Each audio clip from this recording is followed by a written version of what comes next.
In 1923, 4 British explorers vanished deep inside the dense jungles of western Java while mapping. Their routine mapping mission began predictably enough, until the jungle canopy fell abruptly silent without any warning. By twilight, they realized a massive predator was tracking their camp from the high treetops just overhead. We docked in Java as the monsoons faded, and our vessel glided quietly into the Batavia harbor. Our group hailed from England, led by Commander Harrington, who possessed a strict rigidity that never softened. The Royal Society received a strange dispatch regarding a massive beast hiding deep in the Javanese interior. Most expatriates scoffed at the giant bat rumors, but the indigenous boatmen reacted with absolute terrified silence.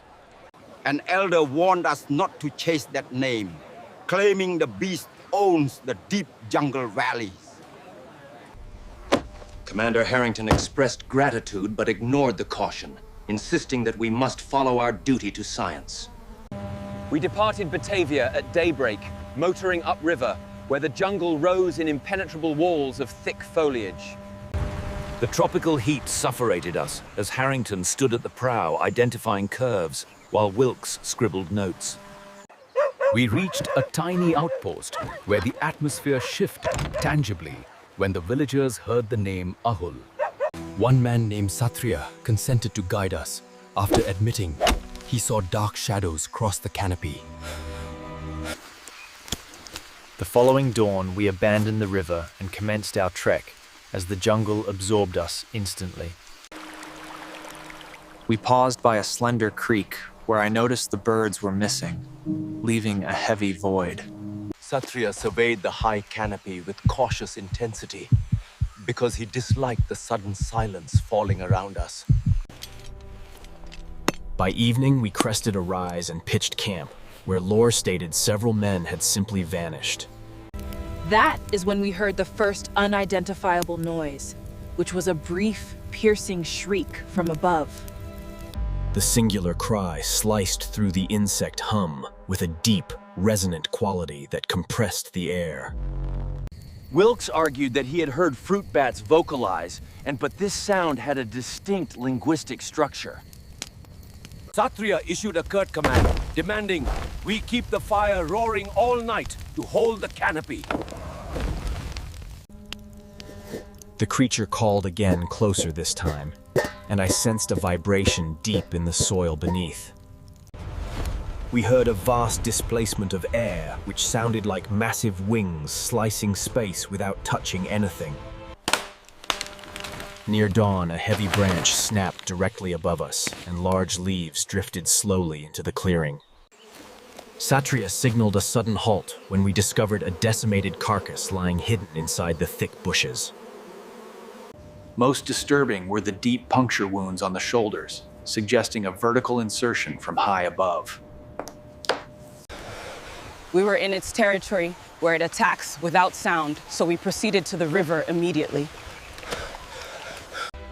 The day brought more oddities, like a rhythmic whoosh drifting in and out above the insect drone. We hit the river at dusk and built fires on both flanks because Satriya feared the dark. Then the terror started, with a loud call from the dark across the river that hit us. A wide shape blocked the stars gliding without flapping and vanished into the night silence above us. It was circling the firelight, so Edwin shook with fear and begged us to move the fires. Harrington claimed it would not attack in the open, but Edwin countered, asking how he knew that. Harrington had no reply, as the loud call came directly overhead, vibrating deep into the soil beneath. Wings snapped open, pulling a heavy body back up, while leaves showered down upon our trembling heads. I finally saw dark, leathery wings, dense fur, and a head turning sharply toward the roaring fire. Pale, cold eyes reflected the flames with a look of deliberate focus before the creature vanished again.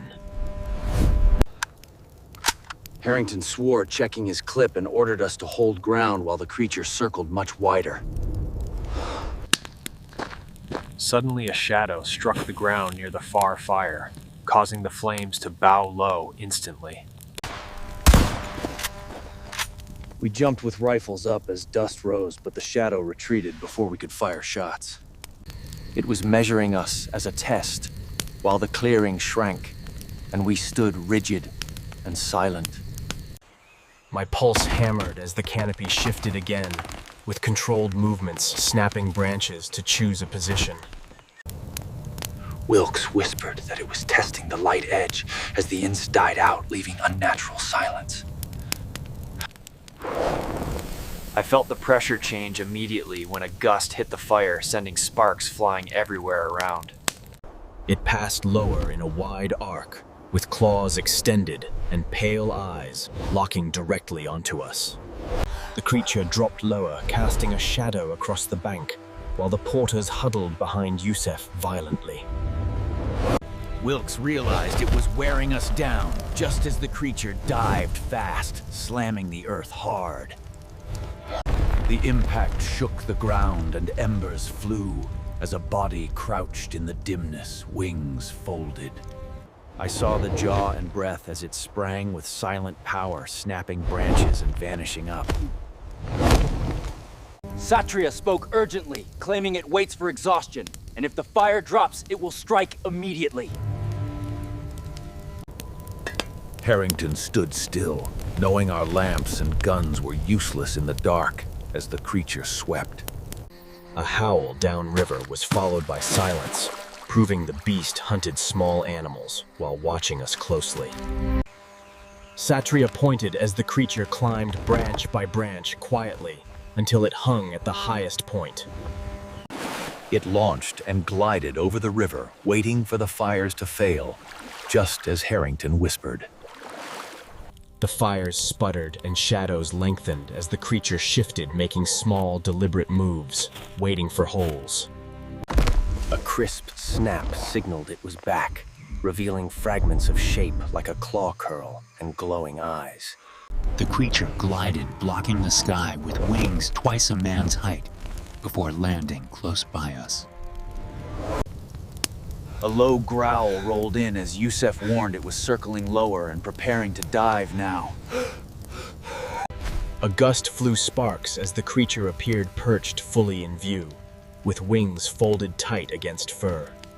Thick arms and claws gripped the wood as pale twin eyes studied us before opening its mouth.